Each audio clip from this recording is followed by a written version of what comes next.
In this last part of week 2, we're going to discuss cost-benefit analysis. And in cost-benefit analysis, we have the estimation of cost on the cost side, as with every economic evaluation method. But the special thing about cost-benefit analysis is that the outcomes are expressed in monetary terms as well. So continuing with our country example, Malawi, if you have intervention A and intervention B, and if you had the cost of A and the cost of B, and you had effectiveness of A and effectiveness of B, these estimates would be in Malawi kwachas, as would the costs essentially. And we shall see how you can use these estimates to calculate a benefit cost ratio, which is what we use to decide whether the intervention is cost effective or not. So cost benefit analysis is considered by most economists to be the most comprehensive economic evaluation, and it places a monetary value on costs and inputs, like I just said in the previous slide. It allows for comparison of projects or investments and interventions across the entire economy. As I did in the beginning of the first part of this week, I said that you can compare an environmental intervention to a healthcare intervention. And in the healthcare sector, CBA allows the estimation of net benefit. If total benefits exceed total costs, then you should implement an intervention. You can assess intrinsic value. If you ignore deadweight loss from taxation and fiscal constraints, then if benefits exceed the cost, the intervention is worth pursuing at a public policy level. And cost-benefit analysis results can indicate intervention desirability independently of a comparison.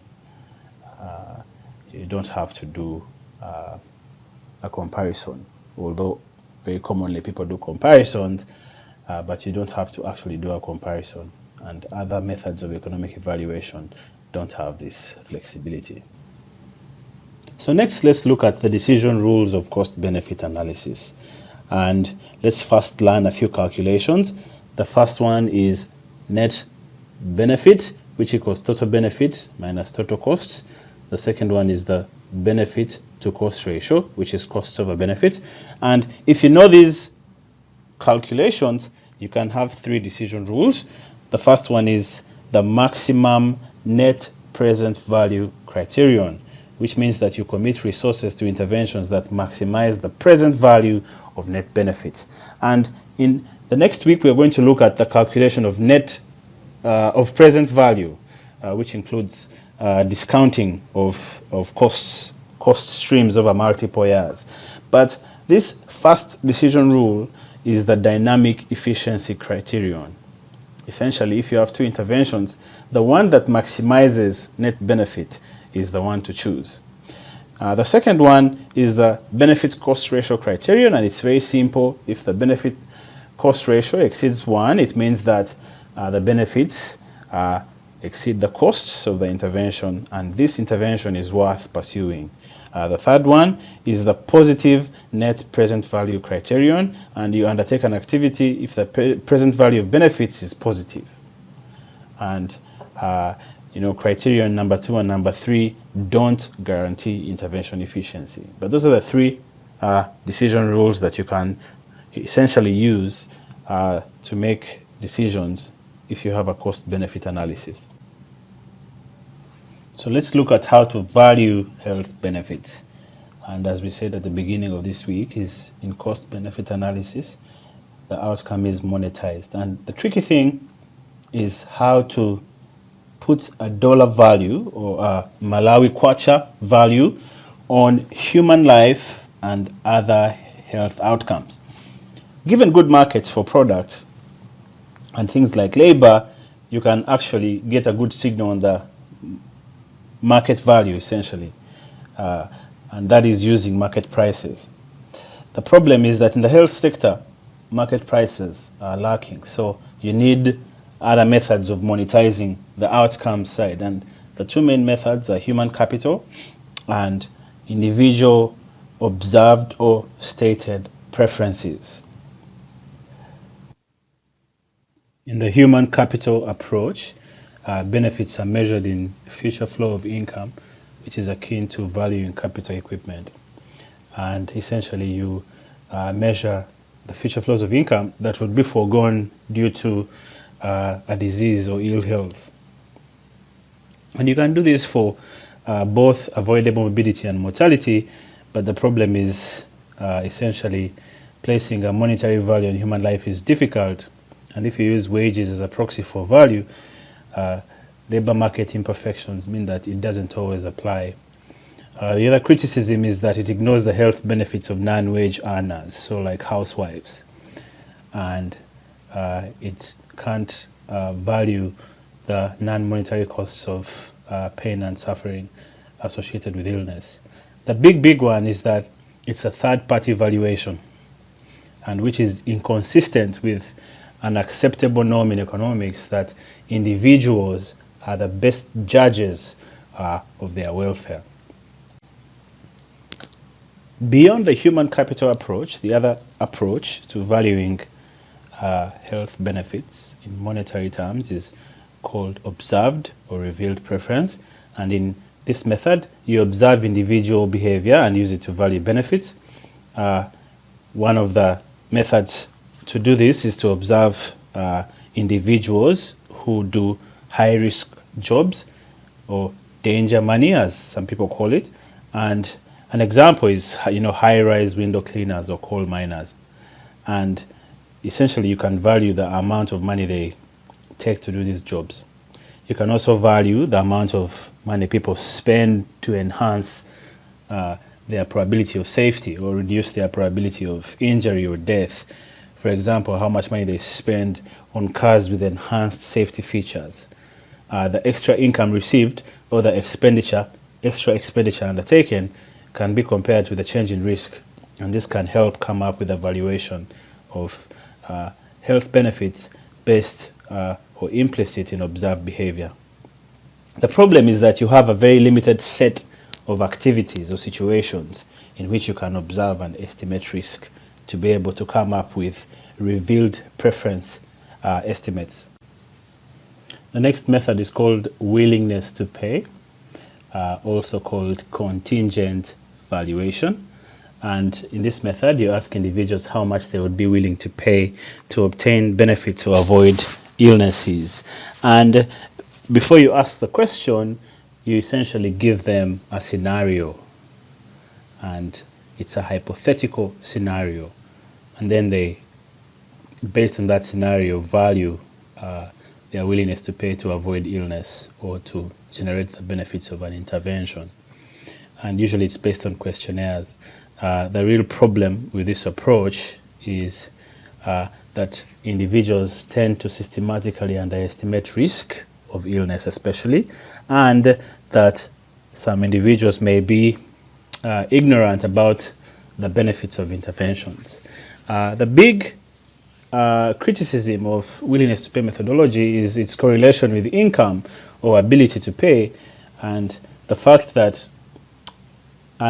individual valuation may be related more to what the value individuals attach to money and not the value individuals attach to a health benefit. And so some analysts have done studies where they weight the willingness to pay by income, or they only use this method when the changes in valuations or the prices are very small as compared to the wages of the individuals. So for interventions that are priced very low, so to try and get over this weakness of the correlation of willingness to pay and ability to pay. I wanted to introduce another concept called the value of a statistical life, which estimates how much people are willing to pay for small reductions in their risk of dying from a disease or an adverse health condition.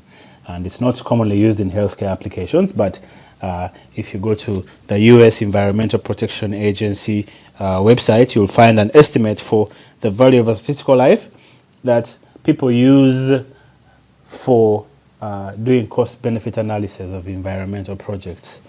And it's reported in units that match the aggregate dollar amount that a huge number of people would be willing to pay for a reduction in their individual risks of dying in a year, such that you would expect on average one fewer death amongst that large group of people. And an example of this is, let's say you have 100,000 people and you ask them each how much money they would be willing to pay to reduce their risk of death in 12 months by a very small percentage, like 0.001% or 1 in 100,000. Now, of course, the main problem here is many individuals are not able to really visualize such a small risk, but insofar as they can, then you can ask them that question. So the expected value of this reduction is one fewer death amongst the group, and so it is one statistical life saved. So if the average response is $100 or $50, then the total amount for the group is that one statistical life in a year multiplied by the number of people. So if it's $100, if the answer was $100 on average, then the value of a statistical life is 100 times 100,000, which is $10 million. If it was 50, it would be $5 million. Now, the important thing here is that it is not an estimate of how much money an individual or a group is willing to pay to prevent the certain death of any particular individual. And that's an important point, an important thing to point out. So in summary, cost-benefit analysis places a monetary value on both the costs and the outcomes. And it might be a dollar value, or it might be, Malawi kwachas. You can use the human capital approach, which values productivity gains using wages as a proxy for productivity. And you can use individual observed or stated preference. If it's observed preference, then you need to observe some change in risk and use that as a benchmark for valuing outcomes. If you use stated preference, you ask about willingness to pay in contingent valuation situations. And the problem with willingness to pay is that it's correlated with ability to pay, and answers may reflect money value and not health value. And although they are rare in the literature, contingent valuation studies are theoretically sound, and willingness to pay studies have been found to be most useful for things like pharmaceutical products when the qualitative health gain is achievable, the payments are small relative to income, to remove that problem about valuing money and not valuing the real health benefit. And also they are more valid in patient populations that are familiar with day-to-day cash transactions. So let's give an example of cost-benefit analysis. This analysis was performed in Tanzania for voluntary counseling and testing for HIV. And as a background, this study was performed by Brent et al. And as you know, there are many interventions that are dependent on individuals knowing their HIV status. For example, starting antiretrovirals, you have to know your status before you start antiretrovirals. And even many preventive interventions are contingent upon knowing your status. And here they wanted to know whether voluntary counseling and testing was cost beneficial for individuals or for couples. So the interventions were current VCT and scaled up VCT, voluntary counseling and testing, or separate testing versus couple testing. So the costs in this study, or the numerator, were the benefits of unprotected sex, measured as compensated wage differentials. Compensated wage differentials are measuring the additional amount of income that someone would be willing to take to do an undesirable activity or an undesirable job. In this case, undesirable the undesirable activity for sex workers is having unprotected sex, essentially. And the second cost was the cost of voluntary counseling and testing itself, doing the test and the personnel involved in counseling. Then on the outcomes side, the monetized benefits were the averted lives lost because people found out their status if they were discordant couples, and they stopped engaging in high risk behavior, and the averted lives lost are products of the probability of infection and the cost of infection measured using VSL or using the human capital approach. So this is what Brent et al. Did to effect a cost-benefit analysis. Here are the results of Brent et al. In this C row, you have the total costs, which are the costs of VCT plus the total foregone benefits of unprotected sex. And then you have the total benefits, which are a product of the per person benefits and the number of lives averted. And the reason why you have a larger number of lives averted in the existing program is that it has a bigger target population. And then if you divide the total benefits and the total costs, you get a benefit cost ratio of 1.03.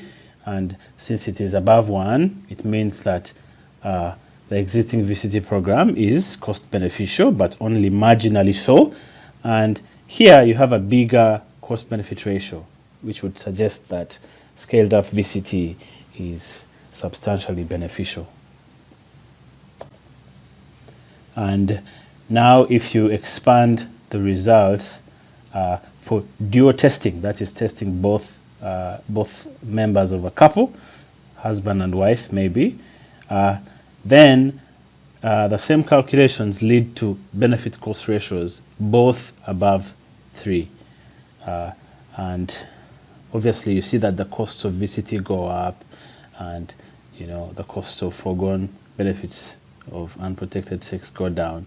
Yeah, but you do the whole calculation and you have those benefit cost ratios. But the important thing here is that you have monetary values on both sides of the equation, in the numerator and in the denominator. So Brent et al. Concluded that separate testing in existing VCT programs was only marginally worthwhile with a cost-benefit ratio of 1.03, so minimal benefit. That scaled up programs have benefit cost ratios which are over 3, which means substantial benefit, and that dual testing was always more beneficial than separate testing, but this advantage would be reduced in scaled up programs. And they recommended that VCT be expanded because the future returns would be higher for both separate and joint VCT. So this is where we end our second week. And to summarize, if you have a line here and you have on the numerator side, you have Malawi Kwachas. You have, let's say we have 5 Malawi Kwachas, 5 Malawi Kwacha symbols. If you had on the denominator, you had more Malawi Kwachas, this would be a cost-benefit analysis. If you had Kwalis or Dalis, you'd have a cost-utility analysis. If you had a clinical outcome, maybe life years or millimeters of mercury, you'd have a cost-effectiveness analysis. If outcomes were equal, it would be a cost minimization analysis.